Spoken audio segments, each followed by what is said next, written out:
بسم اللہ والصلاة والسلام علی رسول اللہ۔ روزے کی حالت میں انجیکشن لگوانا درست ہے یا نہیں ہے؟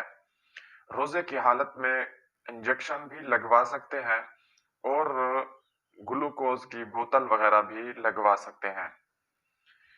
اگر کوئی آدمی بیمار پڑ جائے، کسی قسم کا کوئی مسئلہ ہو جائے تو اس کو رگ میں بھی انجیکشن لگوانا درست ہے، اور اسی طرح گوشت کے اندر بھی انجیکشن لگوانا درست ہے۔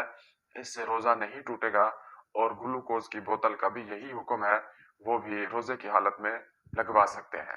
ایک بات یہ ہے کہ کیوں نہیں روزہ ٹوٹے گا؟ تو یاد رکھیں کہ ہم جو انجیکشن لگواتے ہیں یہ جلد کے مسامات کے ذریعے دوائی ہمارے بدن کے اندر پہنچتی ہے، منفذ کے ذریعے نہیں پہنچتی۔ منفذ کا مطلب یہ ہے کہ بغیر کسی واسطہ کے ایسے کوئی دوائی بدن کے اندر، جس طرح ہم دوائی کو پی لیں تو یہ منفذ ہے ہمارا، ہم ادھر سے کھاتے ہیں ادھر سے پیتے ہیں، یہ ہمارا راستہ ہے۔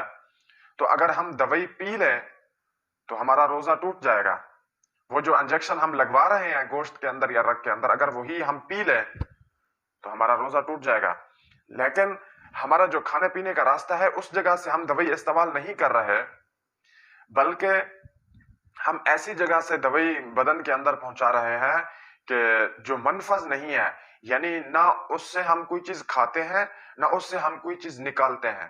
مثلا پیشاب پخانے کے ذریعے اگر دوائی اندر پہنچائی جائے تب بھی روزہ ٹوٹ جائے گا، اگر منہ کے ذریعے دوائی اندر پہنچائی جائے، ناک کے ذریعے دوائی اندر پہنچائی جائے تو اس سے بھی روزہ ٹوٹ جائے گا، کیونکہ یہ منفذ ہے۔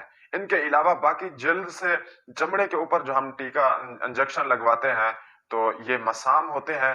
ان کی مثال ایسے ہے جس طرح گرمیوں کے اندر جب روزہ کچھ تکلیف دے رہا ہو، یعنی آدمی کو پیاس لگ رہی ہو، تو اس وقت اگر آدمی جا کر ٹھنڈے پانی سے غسل کر لے تو اس کو سکون محسوس ہوتا ہے، حالانکہ اس نے پانی پیا نہیں ہوتا، لیکن معلوم ایسے ہوتا ہے کہ روزے میں کافی حد تک نرمی آ جاتی ہے۔ جو آدمی کو پیاس کی شدت ہوتی ہے اس کے اندر بہت کمی آ جاتی ہے۔ تو وہ یہی ہے کہ مسامات کے ذریعے پانی کی ٹھنڈک کا اثر بدن تک پہنچ جاتا ہے، اس سے روزہ نہیں ٹوٹتا۔